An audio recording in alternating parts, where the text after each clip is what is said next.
Akashvani Imphal R K गोरानी न पाउ पाजरी अहनबदा मरुओइबा पाउ मणिपुर दा हौखिबा पुंग कुनमरी दा कोविड के अनोबा केस 737 थेंगनकी मियोय 13 सीखी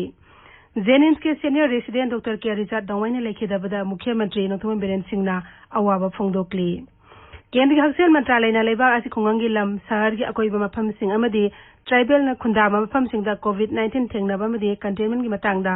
एसओपी थोखरे लेबाक असा हौखिबा पुंग कुनमरी मियोय लाख 3,13,900 नौना कोविड 19 पॉजिटिव ओइबा थेंगनरे हाइबा मतम असिदा मी लाख 3,62 नाबा फदुना नाबा फबगी सांग 4.2 लैरे अमसुंग सरकार न कोवैक्सीन पुथोपगी सांग था अमदा डोज कोटी 10 यहोनबा थौरांग तौरी